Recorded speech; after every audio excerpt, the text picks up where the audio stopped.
में, जिस भेष में, जिस परिवेश में रहूं, नमो अरिहंत, नमो अरिहंत, नमो अरिहंत कहूं। जिस साने से, जिस नाम से, जिस जाने में रहूं, नमो अरिहंत, नमो अरिहंत, नमो अरिहंत कहूं। जिस प्यारे से, जिस ख्वारे से, जिस संसार में रहूं, नमो अरिहंत, नमो अरिहंत, नमो अरिहंत कहूं। जिस ध्यान से, जिस सम्मान से, जिस जहान में रहूं, नमो अरिहंत, नमो अरिहंत, नमो अरिहंत कहूं।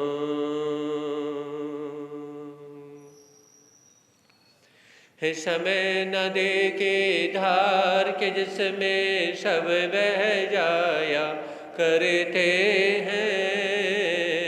है समय बड़ा तूफान, प्रबल पर्वत झुक जाया करते हैं। अक्सर दुनिया के लोग समय में चक्कर खाया करते हैं, लेकिन कुछ ऐसे होते जो इतिहास बनाया करते हैं, इतिहास बनाया करते हैं।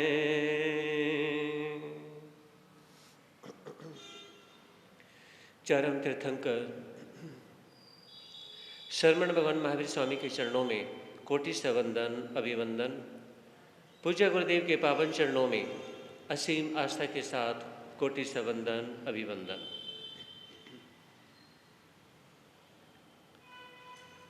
सुनेंगे आप लोग, भगवान महावीर ने एक सूत्र दिया है, जरा जाओ न पीडई ताव धम्मम समय रे। जब तक बुढ़ापा नहीं आता है तब तक धर्म की आराधना कर लो, बुढ़ापा आने के बाद में धर्म की आराधना नहीं होगी।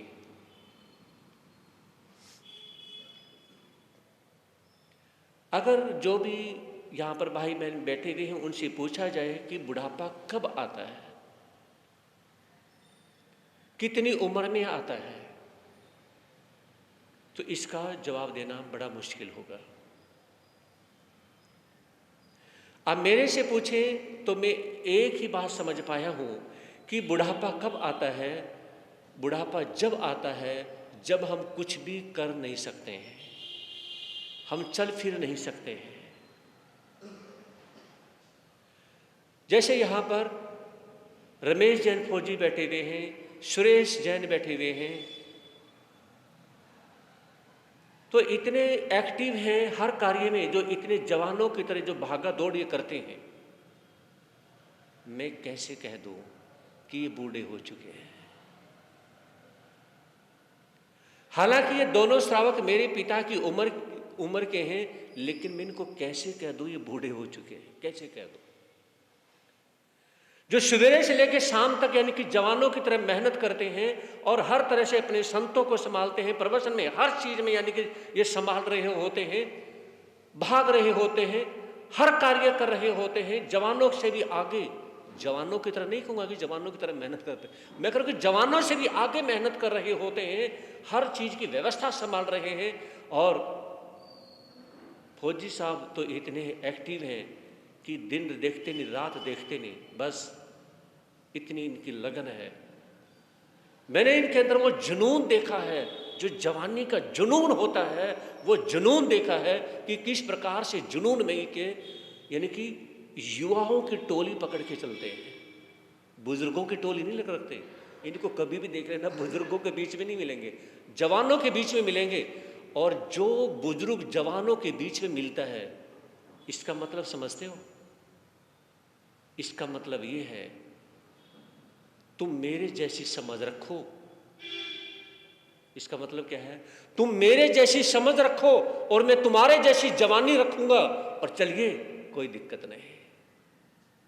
क्या बुजुर्ग व्यक्ति ये विचार करता है, मैं तुम्हारे जैसी हिम्मत रखूंगा, तुम मेरे जैसी नॉलेज रखो, मेरे जैसा अनुभव रखो।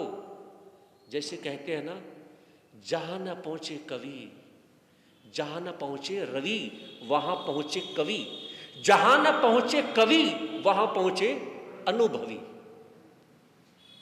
समझ रहे? ये कहते नहीं, सेंस जैसे कहना चाहते हैं, तो मेरे जैसी अनुभव रखो और मैं तुम्हारे जैसी जवानी रखूंगा। धर्म प्रेमी बंधुओं, जब तक धर्म की आराधना तब तक करो जब तक बुढ़ापा नहीं आता है। और जब बुढ़ापा आएगा ना, असली बुढ़ापा कब आएगा? असली बुढ़ापा तब आता है जब हम हाथ उठा भी नहीं सकते। कब आता है? मेरा साथ नहीं दोगे? मैंने सेवा नहीं करवानी, सिर्फ बोलने में मेरा साथ दे दिया करो। जब हाथ भी नहीं उठा सकते, उसमें असली बुढ़ापा आता है। लेकिन उसमें जिंदगी को भुनभुनाते नहीं, जिंदगी को गुनगुनाते जियो। कैसे जियो? गुनगुनाते ही जियो, है ना? जैसे जब आप यंग एज में थे, यंग एज में, जवानी की उम्र में, चाहे उसमें आप भजन गा रहे थे, चाहे उसमें आप फिल्मी सॉन्ग गा रहे थे, यहां सॉन्ग या भजन की बात नहीं, मेन बात है आप मस्ती में गुनगुना रहे थे। वही अंतिम समय में जब बुढ़ापा आ जाए, मरने का समय आ जाए, उसमें क्या है? सांस को छोड़ दो और परमात्मा की भक्ति में, उसमें लीन होकर के उसके पास जाने की तैयारी कर लो। 3 सांसें दी हैं आपके कर्मों ने, आपके परमात्मा ने। एक जन्म की सांस, दूसरी जवानी की सांस, और तीसरी बुढ़ापे की सांस। चौथी सांस किसी को नहीं मिलती, वो है अंतिम श्वास, वो अंतिम श्वास। आप खुद ही तो बोलते हैं कि उस व्यक्ति ने 2:10 पे अंतिम श्वास ली, और वो अंतिम श्वास जब निकलती है ना, बस जब वो अंतिम श्वास निकलती है, अगर उस श्वास में नमोकार मंत्र है, उस श्वास में परमात्मा है, तो आप बूढ़े नहीं हो। अगर उस श्वास में परमात्मा नहीं है, नवकार मंत्र नहीं है, तो शरीर छोड़ने वाला व्यक्ति बूढ़ा है।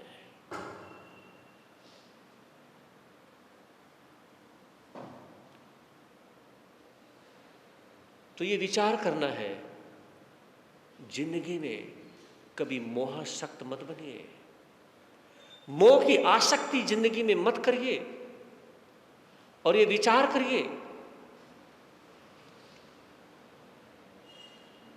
राजा दशरथ अपने राम को, अपने बड़े बेटे को राजा बनाना चाहते हैं। क्यों?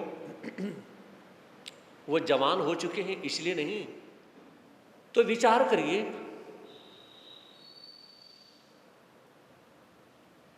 भुनभुनाते नहीं, गुनगुनाते जियो।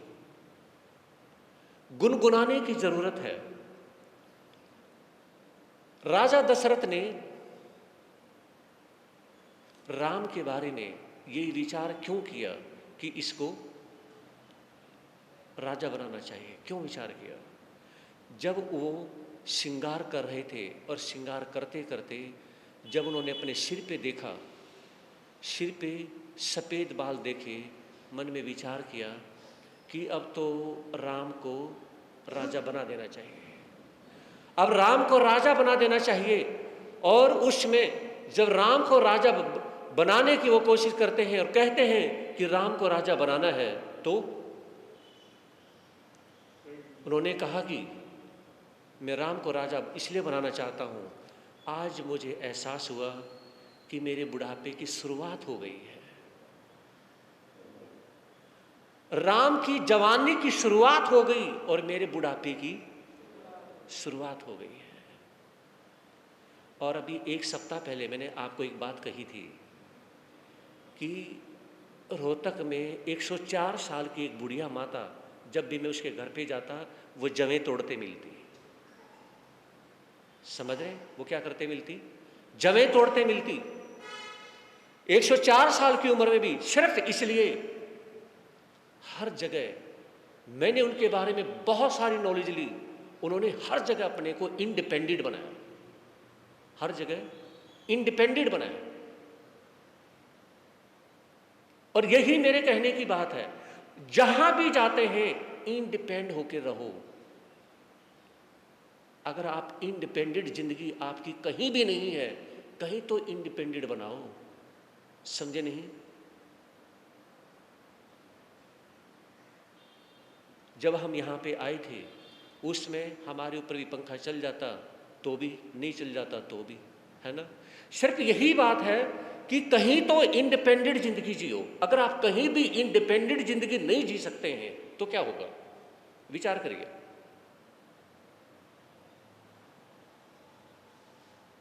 फिर आगे पॉइंट आता है,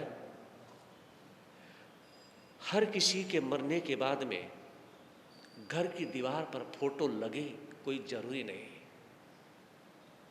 हर किसी के मरने के बाद में हर किसी का दीवार पे फोटो लगे कोई जरूरी नहीं है कि उसका लगेगा ही लगेगा। हाँ, इतना जरूर है कि आपके घर के आपको याद करें, ये बड़ी बात नहीं। आपकी समाज के आपको याद करें, ये बहुत बड़ी बात है। समझ रहे? और समाज के लोग उसको याद करते हैं जब आप खुद दूसरे की जरूरत में खड़े होते हैं। जब आप खुद दूसरे की जरूरत में खड़े होते हैं। मां बाप अपने बच्चे को उसमें सबसे ज्यादा प्यार करते हैं। कब? जब वो छोटा बच्चा होता है तब। बताओगे? बताओ। नहीं, रॉन्ग आंसर। सीमा बहन, दिया बहन, आप अपने बच्चों को कब प्यार करते हैं? बर्थडे आता है तब प्यार करती हो, क्योंकि वो तो हमारी जान है, तब। Wrong answer. जब आपने बच्चे को पैदा किया है ना, और आपने बच्चे की पैदा करती शक्ल देखी है, तब प्यार करती हो। बताओ तो सही। ऐसे मुंह बना के बैठ गई सारी बहन। वेरी इंपॉर्टेंट, वेरी इंपॉर्टेंट है। बताइए, आपको वही गिफ्ट मिलेगा। आप मुझे सिर्फ इस सवाल का जवाब दे दो कि मम्मी पापा अपने बच्चे को सबसे ज़्यादा प्यार कब करते हैं? ये भी नहीं बता सकते। कोई तो, किसी ने तो लॉ कर रखी है, किसी ने कहीं पढ़ाई कर रखी है, और मेरे सवालों में अब सारे मार खा जाते हो। वरुण, आपकी भी बेटी है, आप सबसे ज़्यादा अपनी बच्ची से कब प्यार करते हो? ऐसा कौन सा समय है?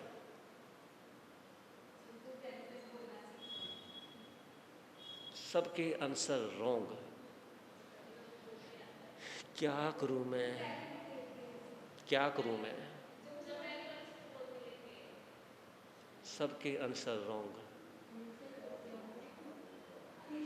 जब आपने बच्चे को पैदा किया और पैदा करते ही बच्चे का मुंह देखा, वो कितनी बड़ी बात होती है।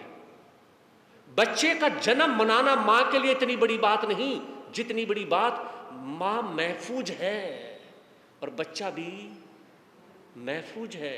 और जन्म देते ही मां अपने बच्चे का मुंह देखती है, कैसा लगता है? जन्म आप उसका बनाते हो, बर्थडे मनाते हो, वो अच्छा है या ये अच्छा है? काम आप लोगों ने कर रखे हैं, बता मैं रहा हूं। हाँ जी। क्या करूं मैं? अब मैं ये कह दूं कि ये आंसर 50% है। फौजी साहब तुसी दसो, मैंने अपने आंसर को 50% कर दिया, अब मुझे 100% आंसर चाहिए, बताओ।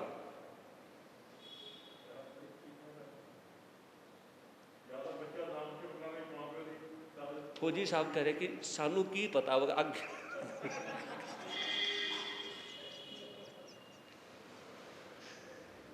80 दसेंगे। आगे आंसर है, जब मम्मी पापा सांस छोड़ रहे होते हैं और उस समय बेटा बेटी साथ होते हैं, सेवा कर रहे होते हैं, वो माँ बाप का सबसे बड़ा प्यार होता है, वो सबसे बेस्ट होता है। क्यों? क्योंकि उसमें मां तो उसमें भी जिंदगी छोड़ रही होती है जिसमें डिलीवरी हो रही होती है, लेकिन असले में जिंदगी तो तब छोड़नी होती है कि अब तो मुझे मरना ही है। मरते समय अगर बेटा बेटी साथ में हैं और माँ बाप की सेवा कर रहे होते हैं, वो टाइम सबसे बेस्ट होता है जिंदगी का। हाँ जी, मेरा आंसर रॉन्ग है तो सीधा नो। तो मेरे कहने का तात्पर्य ये है, समझिए जिंदगी में सबसे बड़ा प्यार है वो, और सबसे बड़ा आशीर्वाद भी है। जिंदगी में सबसे बड़ा आशीर्वाद उस समय मिलता है जब हमारे माँ बाप सांस छोड़ रहे हैं और उनका हाथ हमारे सिर पे होता है। और जिंदगी में सबसे बड़ा प्यार वो होता है जब हम अपने मम्मी पापा की सेवा कर रहे होते हैं अंतिम समय में। इससे बड़ा प्यार और इससे बड़ी सेवा, हाँ जी, कोई नहीं है। अब चलता हूं आपको, क्योंकि आज आप लोग बहुत ज़्यादा अप टू डेट हो गए हैं, आप बहुत ज़्यादा फास्ट हो चुके हैं, और इतने फास्ट हो चुके हैं कि आपका नेटवर्क 5G हो चुका है। कौन सा नेटवर्क हो चुका है? 5G नेटवर्क हो चुका है। तो 5G नेटवर्क, चलिए आपके पास पता नहीं पूरी रेंज आ रही है नहीं आ रही है, मैं आपको 5G नेटवर्क दे रहा हूं, है ना, और आपने लेना है। लेकिन हमारा नेटवर्क अलग है, आपके नेटवर्क से कोई मैच नहीं खाता, समझ रहे?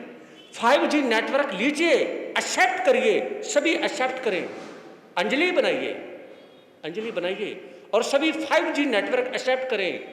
पहला नंबर 1 है कि आपको सबसे बड़ा प्यार और सब जो रेंज दी है, जैसे 5G, लेकिन यहां पर है पहले माँ जी। जब हमारा जन्म हुआ तो हमें क्या मिला? माँ जी। आप तो कहते हो 5G, जी लगाते हो ना। मेरा सबसे बड़ा नेटवर्क का है, यानी कि माँ जी, और नंबर 2 है पिताजी। बोलते क्यों नहीं? नंबर 1 माँ जी, आप बोले, वरुण सभी मेरे साथ बोले। नंबर 2 पिताजी, और नंबर 3 गुरुजी। नंबर 3, आवाज बहुत स्लो आ रही है, गुरुजी। नंबर 4 प्रभु जी, और नंबर 5 हर किसी की बात में बोलो हाँ जी, हाँ जी, हाँ जी। हाँ जी, हाँ जी, क्या जी, हाँ जी।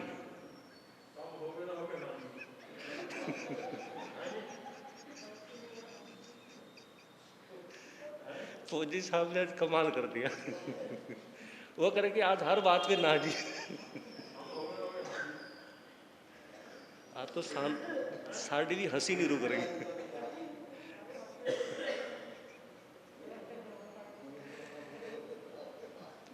बात सही है कि आज हर बात में ना जी हो गई है।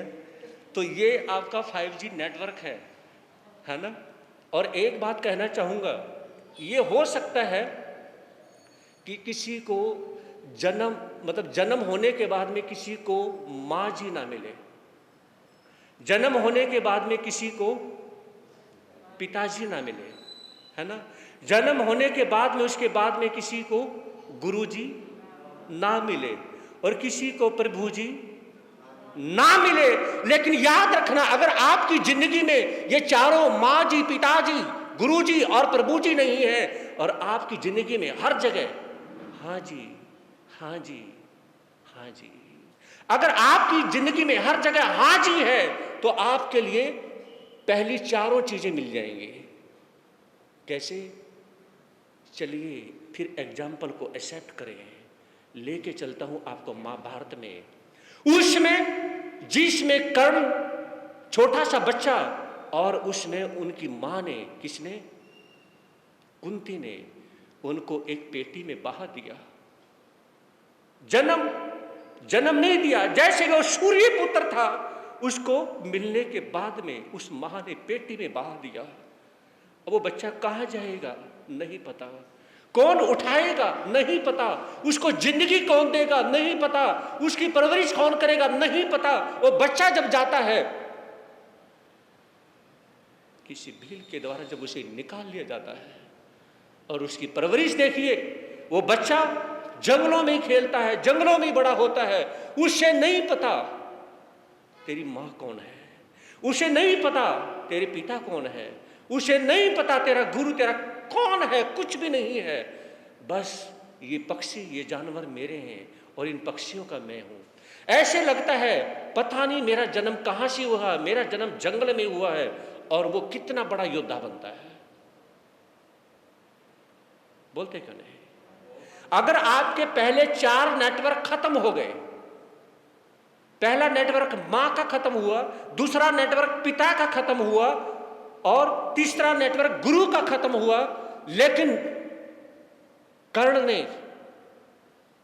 गुरु बनाया, और गुरु बनाने के बाद में उनके चरणों में रहते हैं, ज्ञान सीखते हैं, और इतना बड़ा योद्धा बन जाता है, इतना बड़ा योद्धा बन जाता है कर्ण, कि अर्जुन को अगर किसी से डर था तो सिर्फ कर्ण से था। और देखिए, अर्जुन जिसकी पताका के ऊपर हनुमान बैठे हुए थे, और जिसके रथ को चलाने वाले कर्मयोगी श्री कृष्ण थे, जब महाभारत का युद्ध खत्म हो जाता है, और यानी कि जब कर्ण को तीर लगते हैं, वो धरा पे गिर जाता है, तो उसमें कर्मयोगी श्री कृष्ण ने अर्जुन को कहा, अर्जुन पहले आप नीचे उतरे। भगवान ये कैसे हो सकता है? अब भगवान है, मैं पहले नीचे उतरूं, मैं इतना बड़ा नहीं हुआ हूं। तो उसने कहा कि आप मानो, मेरा आदेश है, आप पहले उतरो। जब आदेश दिया तो अर्जुन पहले उतरते हैं, और बाद में श्री कृष्ण उतरते हैं। उनके उतरते ही रथ बुरी तरह से टूट जाता है। तो अर्जुन ने कहा ये कैसे हो गया? तो उसमें कर्मयोगी श्री कृष्ण कहने लगे, अगर मैं पहले उतर जाता तुम बहुत बड़ी चोट खा जाते हैं, क्योंकि उस मां के लाल ने, उसमें श्री कृष्ण उन्हें बताते हैं, तेरे ही बड़े भाई ने ये जो अटैक ऐसे तीर इस पर छोड़ रखे थे, ये तो जो तू बचा हुआ था सिर्फ इसलिए कि ऊपर पताका पे हनुमान थे और नीचे मैं था। अगर हम दोनों तेरे साथ नहीं होते, दुनिया की ताकत तुझे बचा नहीं सकती। कहा कि मेरे होने के बावजूद भी और हनुमान के होने के बावजूद भी, जब तीर लगता था किसका, कर्ण का, तो एक हाथ, दो हाथ पीछे, रथ पीछे खिसक जाता था। इतनी ताकत होती थी उनकी बाजुओं में। और तुम्हारा जब तीर जाता था कर्ण के पास में, उनका रथ पीछे नहीं खिसकता था। जब तेरे पास में दो दो भगवान होने के बावजूद भी ये है हाल है, तो देखिए उस कर्ण की वीरता क्या होगी, क्या वीरता होगी उसकी। तो मेरे कहने का मतलब, अपने हाथों में, आपकी बाजुओं में वो ताकत है, परमात्मा की ताकत है। आप कभी छोटा दिल कभी मत करो। इसलिए 5G नेटवर्क अगर आप लेना चाहते हैं अपनी जिंदगी में, हर किसी के लिए, हाँ जी, आपको बताना चाहूंगा, मेरे दादा गुरुदेव श्री प्रेम सिंह महाराज साहब, वो तो अभी नहीं है, उनका देवलोक हो चुका है 97 में। उनके साथ में एक सेवक रहता था, वो अभी भी है, श्याम सुंदर, गुड़गांव में। गुड़गांव की स्थानक है, बस स्टैंड के पास, रेलवे रोड पे, वो अभी भी रहता है। समझ रहे, बहुत बड़ा एग्जाम्पल बता रहा हूं और सुनने की बात है। जब समय वो 15-16 साल का मेरे दादा गुरुदेव के पास में आया था, नौकरी करना शुरू किया, उनके साथ में सेवक के रूप में रहना शुरू किया, 15-16 साल का। आज उसकी एज 55 के आसपास की है, लेकिन बिल्कुल सिंगल पतला है। तो उसमें कोई भी कहता कि श्याम सुंदर तुम ये काम करना है, वो काम करना है, रात के 11 बजे भी करना पड़ता, एक ही बात कहता हाथ जोड़ के, हाँ जी, हाँ जी, ये काम आपने, ये काम ये करना है, हाँ जी, बस एक ही शब्द जुबान पे, हाँ जी। गुरुदेव ने एक रोज पूछा, मेरे दादा गुरुदेव, तेरे जुबान पे कभी नाज ही नहीं होता? कहा कि गुरुदेव, सेवक हूं और अपने आप को जिंदगी भर के लिए सेवक समझता रहूंगा और हाँ जी बोलता रहूंगा, ना जी नहीं बोलूंगा। आज एक बार बताऊं आपको, ऐसा मैंने एग्जाम्पल नहीं देखा। मैंने 6-7 स्टेट में घूम चुका हूं, 6-7 स्टेट। श्याम सुंदर अब वहां पे क्या है, महीने की उसकी लगभग, उसने अपना अलग बिजनेस शुरू कर लिया है, समझ रहे हैं, महीने की 2-2.5 लाख महीने की इनकम है उसकी। लेकिन आज भी स्थानक में कोई कह दे श्याम सुंदर झाड़ू लगा दे, झाड़ू उठाता है और जात भी झाड़ू लगाता है। एक ही बात बोलता है कि मैं महीने की 2.5-3 लाख रुपए महीने की कमा रहा हूं, साल में 35-36 लाख रुपए कमा रहा हूं महीने के कम से कम।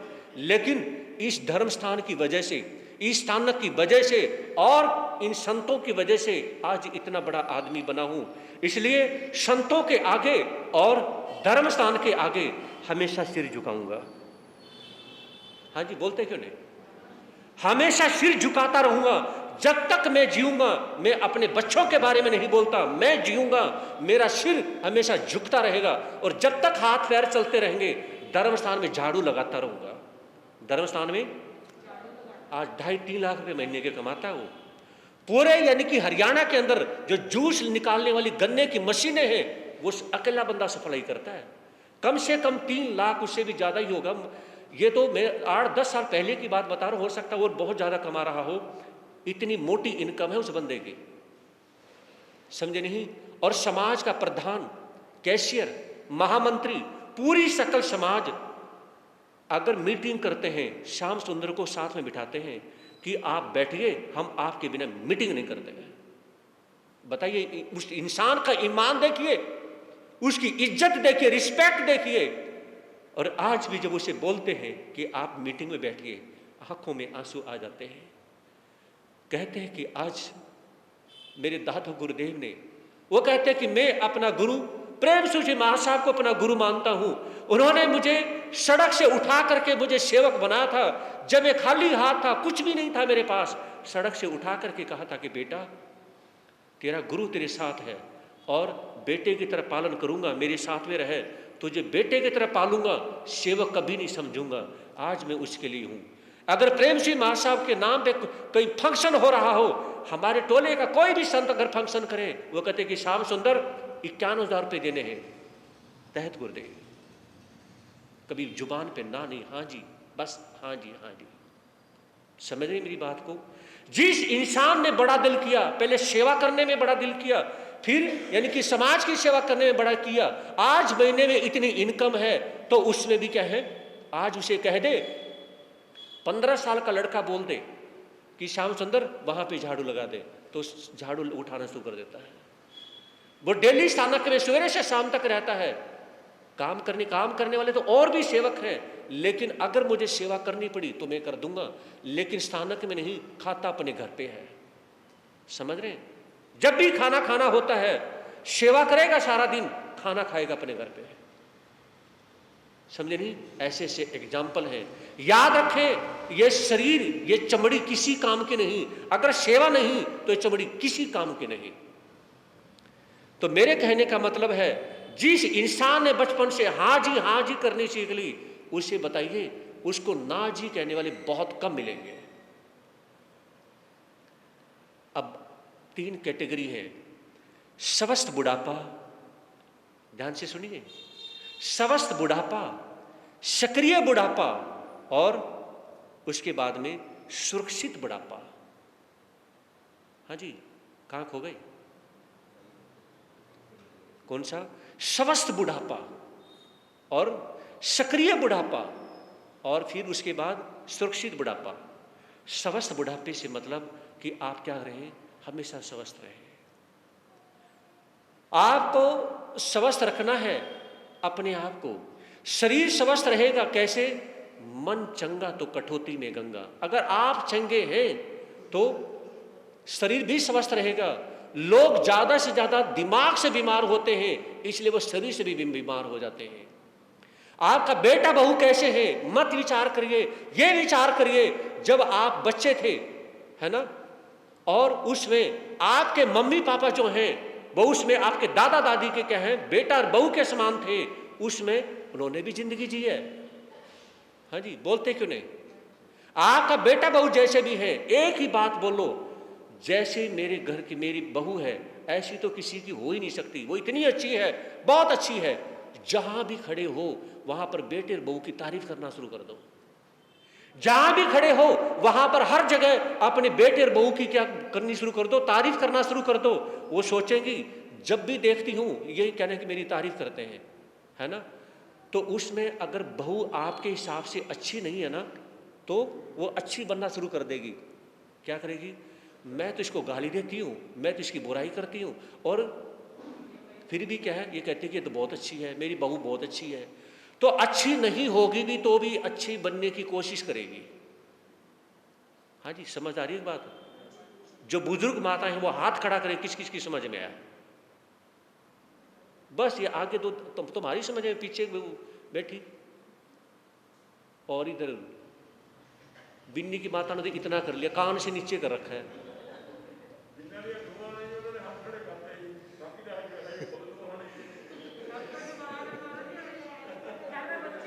तो इसमें यह है कि आप अगर स्वस्थ रहना चाहते हैं, जो बुजुर्ग माताएं बैठी हुई हैं, अगर आप स्वस्थ रहना चाहती हैं, स्वस्थ बुढ़ापा वो कब होगा? अपने बच्चों की तारीफ करना शुरू कर दो। उसके बाद सक्रिय बुढ़ापा, एक्टिव बुढ़ापा। एक्टिव बुढ़ापा किसको कहते हैं? हमेशा दूसरों के बारे में अच्छा सोचना और अपने बारे में सोचना कि जो कर्म किए हैं उनकी परमात्मा से माफी मांग लूं, जो कर्म किए हैं उनके बारे में विचार कर लूं कि ये कर्म आगे से दोबारा से ना हो, है ना। ये सक्रियता है। अगर आपकी एक्टिविटी, आप अपनी एक्टिविटी देखना चाहते हैं तो अपनी एक्टिविटी देखें कि दूसरे में हर किसी में अच्छाई है और मेरे में बहुत सारी बुराइयां हैं। ये सामने वाला जो बेटा बहू ये अच्छे तो हैं, बस मेरी बुराई खत्म नहीं होती, इसलिए मेरी सेवा नहीं होती। सोचना है ये। मैं ये नहीं कह रहा कि मेरी माताएं ये बुरी हैं। जो भी माताएं बैठी हुई, मैं हाथ जोड़ूं, आप सारी अच्छी हो, ठीक समझ रहे हैं, आप सारी अच्छी हो। लेकिन यहां पे समझना है कि जितनी बुराई है वो मेरे अंदर है, बहू में तो अच्छाई है। इसलिए कहेंगे सक्रियता, एक्टिविटी, अपने आप को एक्टिव करना। फिर आगे आता है सुरक्षित बुढ़ापा, है ना। सुरक्षित बुढ़ापा, सुरक्षित बुढ़ापा वो होता है जब आप स्वस्थ होंगे, आप एक्टिव होंगे और उनके साथ में बेटा और बहू जो सभी के साथ में आप मिलजुल के रह रहे होंगे, तो आपका बुढ़ापा सुरक्षित हो जाएगा। फिर आपको किसी को बोलने की हिम्मत नहीं पड़ेगी। अगर कोई आपको बोलेगा तो बेटा और बहू आपके बराबर में खड़े हो जाएंगे। हमारे पिताजी को, हमारी माँ को बोल कैसे दिया आपने, है ना? जब वो बराबर में खड़े हो जाएंगे तो आपको क्या महसूस होगा? सुरक्षित। जो यंग एज की बहनें हैं वो कह रही सुरक्षित बुढ़ापा, और जो ओल्ड एज की हैं वो बोल ही नहीं रही। क्या करूं मैं? और फिर आगे विचार करना है कि हमेशा अपने परमात्मा का ध्यान दें। मरने के बाद में पत्नी मकान की चौखट तक जाती है।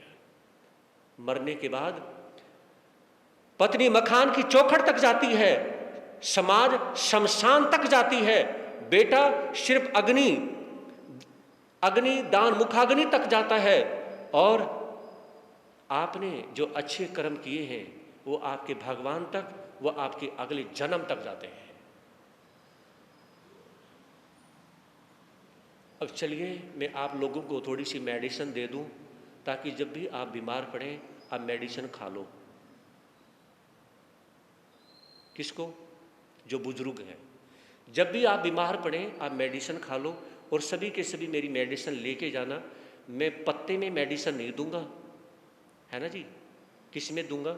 आपकी अंजलि में दूंगा। अंजलि में, क्योंकि जो मेरे पहले जो माताएं और जो बुजुर्ग बैठे हुए हैं, पहले के समय में जब आप बच्चे हुआ करते थे तो उसमें आपको लिफाफे में प्रसाद नहीं मिलता था, आपको प्रसाद किस में मिलता था? अंजलि में मिलता था। मैं तो तुम्हारी बिल्कुल पुरानी बातें याद दिलवा दूंगा, चिंता ना करो, है ना? तो उसमें अंजलि में प्रसाद मिलता था मुझे। और पहले के जो डॉक्टर होते थे ना, वो खुली मेडिसिन दिया करते, हाथ में रख दिया करते, कहते कि फांकी मार, चल पानी पी ले ऊपर से, है ना? तो आपकी फांकी मरवानी है मैंने, है ना? मेडिसिन देनी है। पहली मेडिसिन सवेरे शाम हर रोज क्या करना है? घूमना है, मॉर्निंग वॉक करनी है।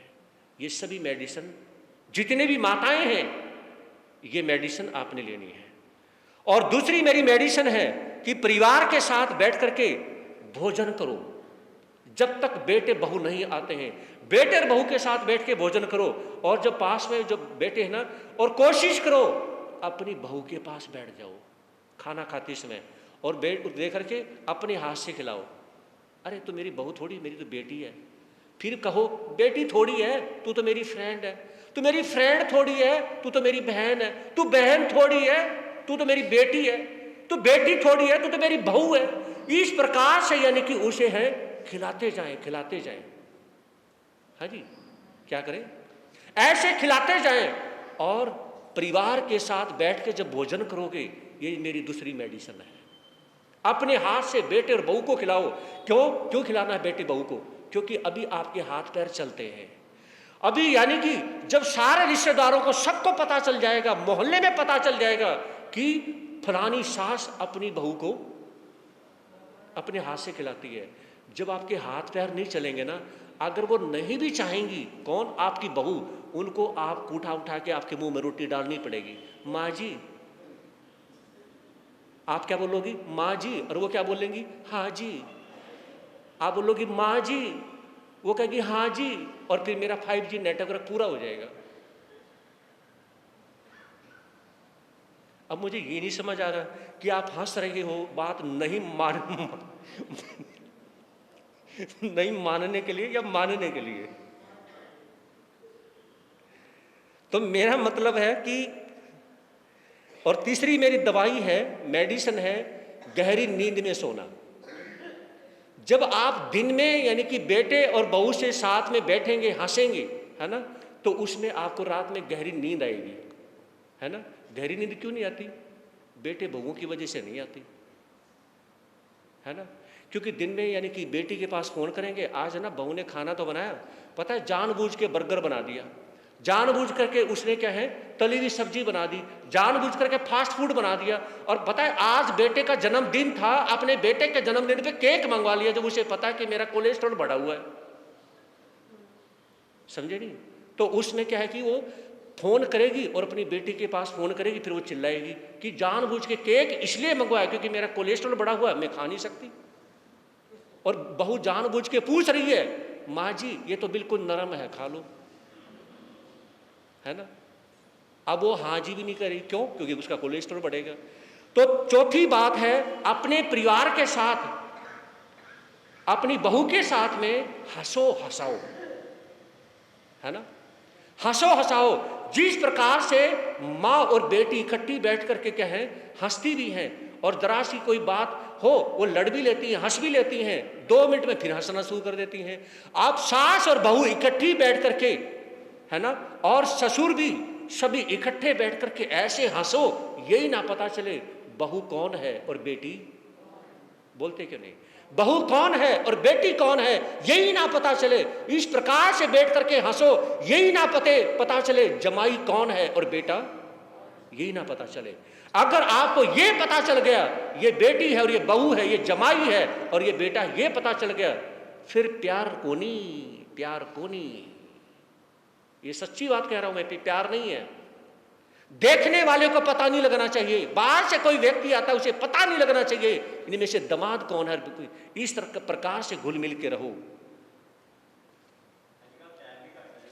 और आगे यानी कि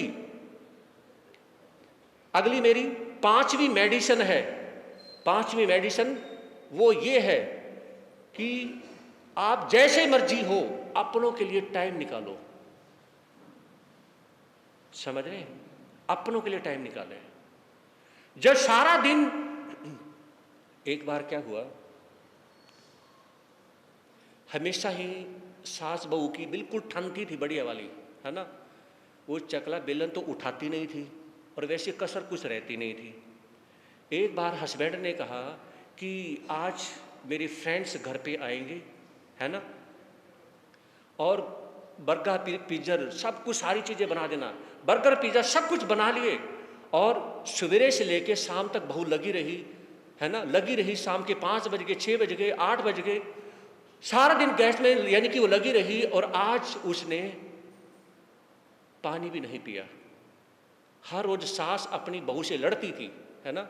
जब देखा कि आज रात के 8 बज गए हैं और उसमें जो हस्बैंड हैं उनके फ्रेंड क्या हैं, कभी कुछ खा रहे हैं, कभी मस्ती कर रहे हैं, कभी नाच गाना कर रहे हैं, और बहू ने अभी तक पानी नहीं पी लिया है। उसने देखा अगर तेरी बेटी के साथ ऐसा हो जाए तो।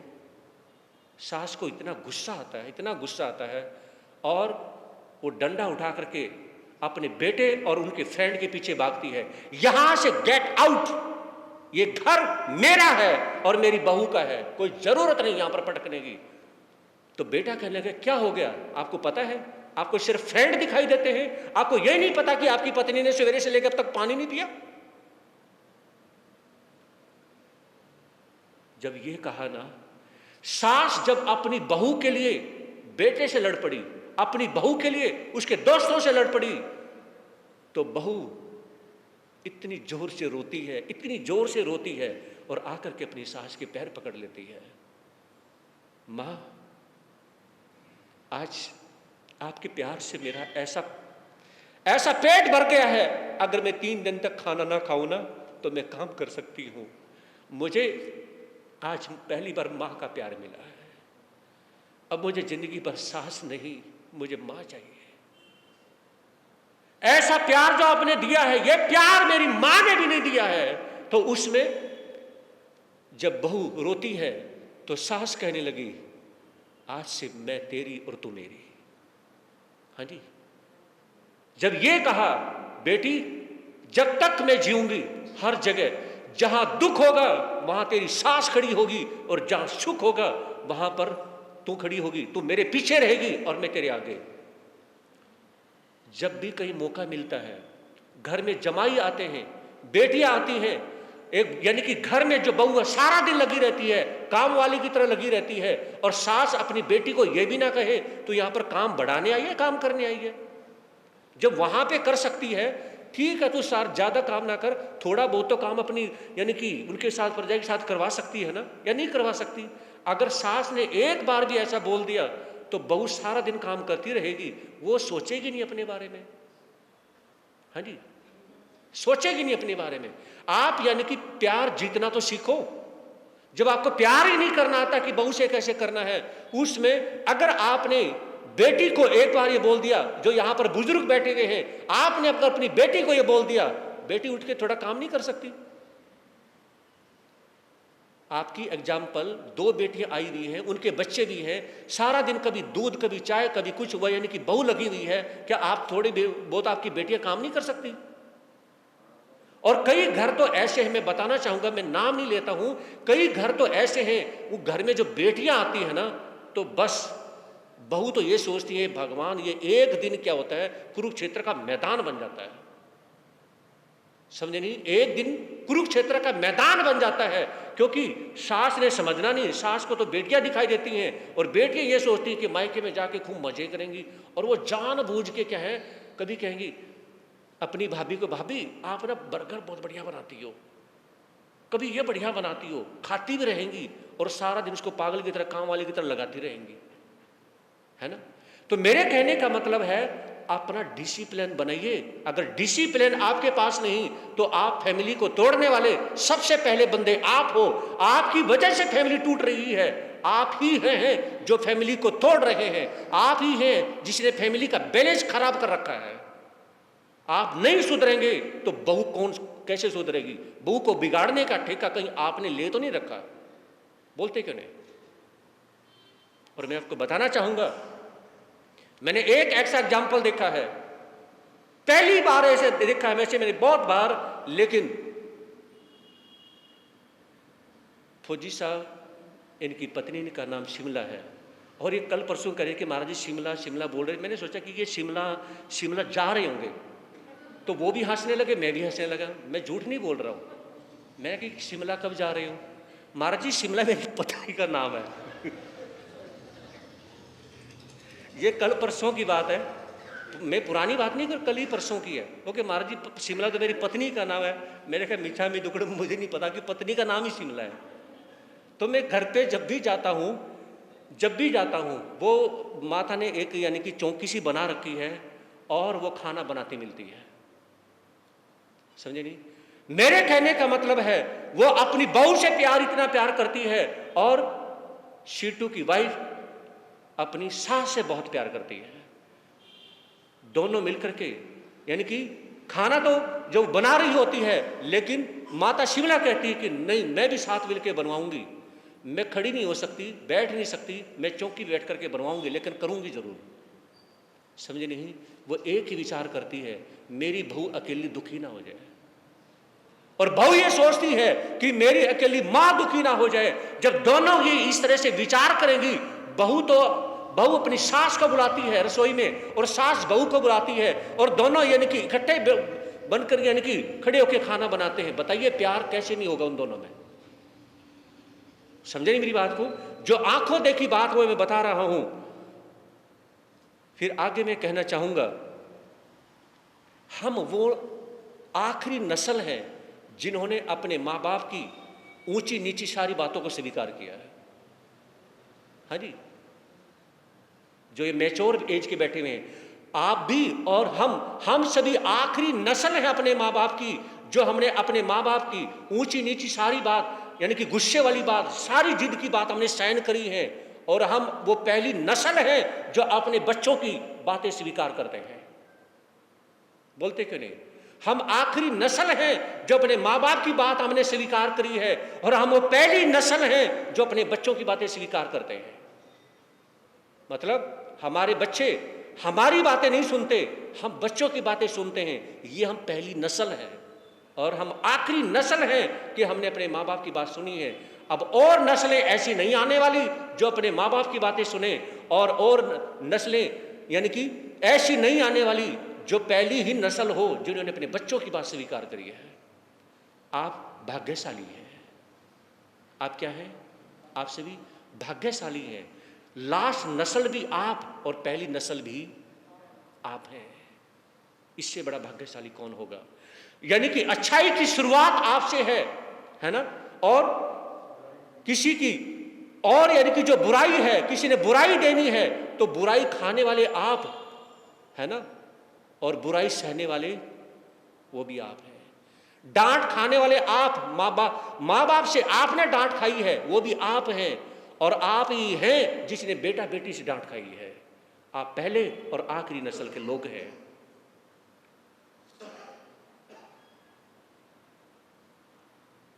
और एक बात कहना चाहूँगा, जिंदगी के अच्छे जज बनो और जिंदगी के अच्छे वकील बनो। मुझे पता है कि टाइम 5 मिनट ऊपर है, लेकिन मैं इस टॉपिक को पूरा करूंगा। अपनी जिंदगी को जज करो हमेशा। याद रखें, अपनी जिंदगी का जज हर किसी को ना बनाओ। आप अपनी जिंदगी का केस लड़ो। आपके जो यानी कि जो कर्म है, उन कर्मों का जो आपने केस लड़ना है, आप खुद अपनी जिंदगी के वकील बन जाओ और खुद ही अपनी जिंदगी के जज बन जाओ। हर बात को जज करो, आप जज बन जाओगे। हाँ जी, बोलते क्यों नहीं? हर बात को हाँ जी नहीं, सारी हाँ जी थोड़ी है।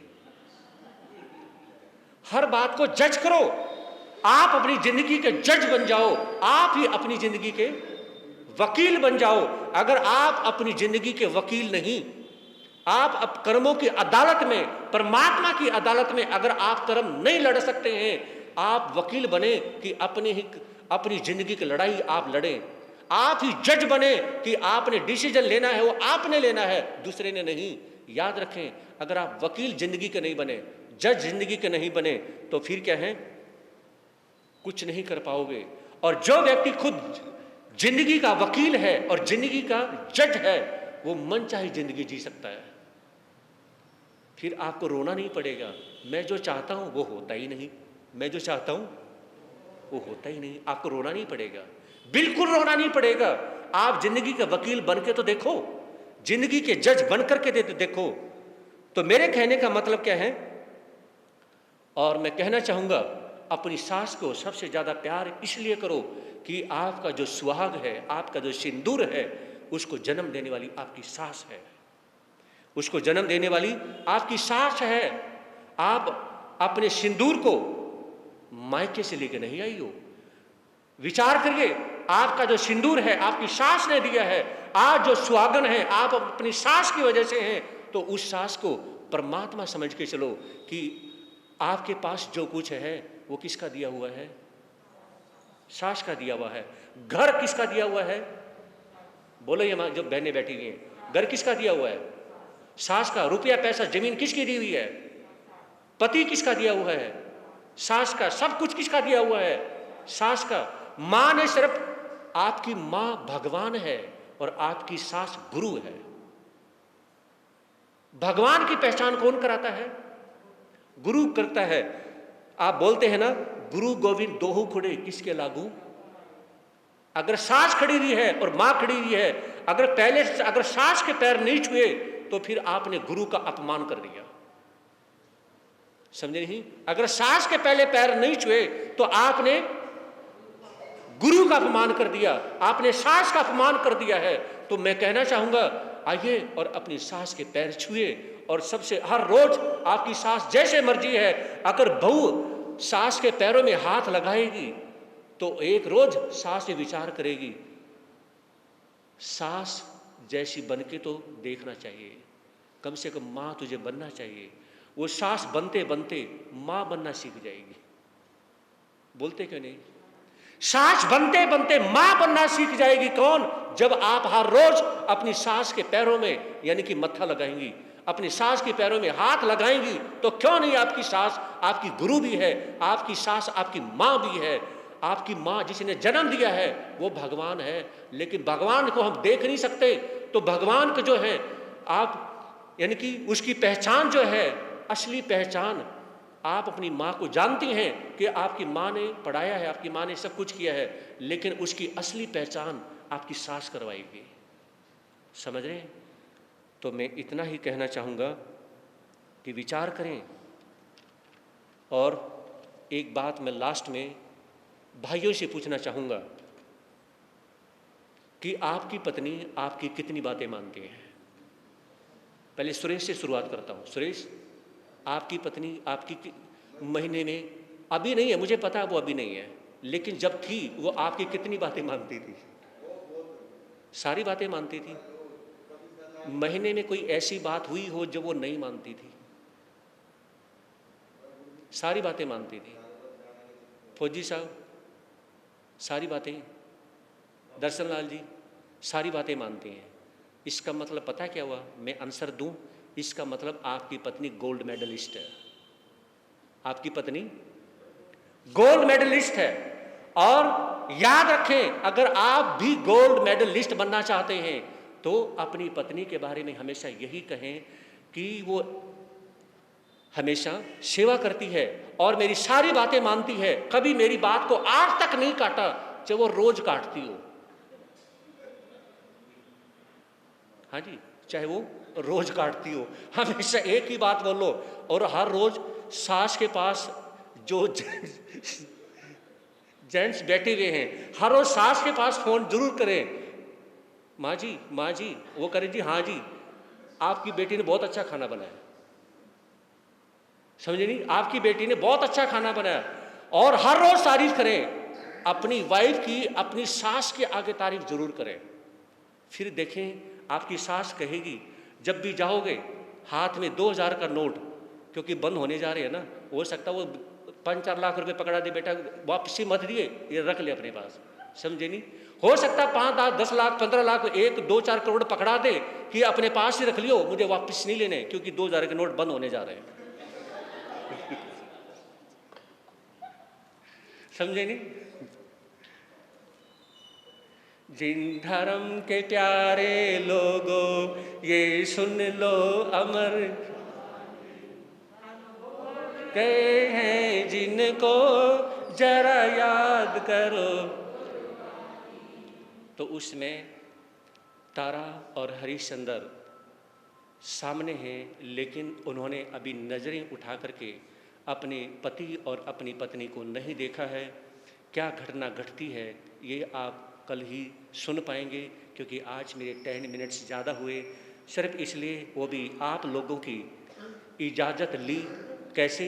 आप लोगों ने फेस से मुझे इजाज़त दे दी कि आप ले सकते हैं। उसके लिए मेरे यानी कि मिच्छामी दुक्कडम, मैंने समय ज़्यादा भी लिया है, लेकिन आज लेना ही ज़रूरी था, क्योंकि मेरा टॉपिक अधूरा रहता तो फिर अच्छा नहीं होता। अध पका हुआ खाना पेट में दर्द कर देता है, और पूरा खाना पक जाए तो स्वास्थ्य अच्छा रहता है। तो यहाँ पर कल फंक्शन है, और फौजी साहब पूरी अपनी मंडली के साथ में, युवा मंडल सभी क्या है, सकल जैन समाज यहाँ पर कल फंक्शन में लगी हुई है। और मैं कहना चाहूँगा ये सभी को, यानी कि और भी अन्य लोगों को भी इनवाइट करने में लगे हुए हैं, और इस अवस्था में, इतनी एज में इस प्रकार से भागा दौड़ी कर रहे हैं। और हर रोज़, यानी कि सबसे बड़ी बात यह है कि शाम के समय में, रात के समय में 1-2 बार ये डेली मेरे पास आते हैं, माँ साहब और कोई सेवा हो, और कोई काम हो, फंक्शन में और कुछ करना हो, और किसी को इनवाइट करना हो, डेली रात को 8 बजे फौजी साहब डेली मेरे से मिल के जाते हैं। ये इनको साधुवाद है, इनका बड़पना है। अब दर्शन लाल जी आगे आएंगे और ये छोटा सा बच्चा मंगल भावना बोलेगा। भगवान महावीर स्वामी की, आचार्य भगवान श्री ऋषि मुनि जी महाराज की, चमत्कारी बाबा परम सेवा पूजा गुरुदेव श्री प्रेम सुख जी महाराज की। सभी जोर से जयकारे लगाएंगे।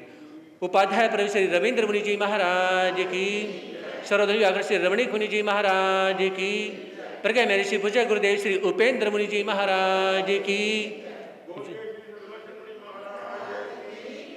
जैन धर्म की। श्री चत्तारी मंगलम रियंता मंगलम सिद्धा मंगलम सौ मंगलम केवली प्रणतोदम मंगलम। चत्तारी लोगतमा रियंता लोगतमा सिद्धा लोगतमा सौ लोगतमा केवली प्रणतोदम लोगतमा। चत्तारी शरणम पवे जामी अरियंते शरणम पवे जामी सिद्धे शरणम पवे जामी साहु शरणम पवे जामी केवली प्रणतोदमो शरणम पवे जामी।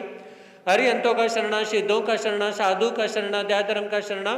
ये 4 शरण दुख हरण जगत में, और न शरणा कोई।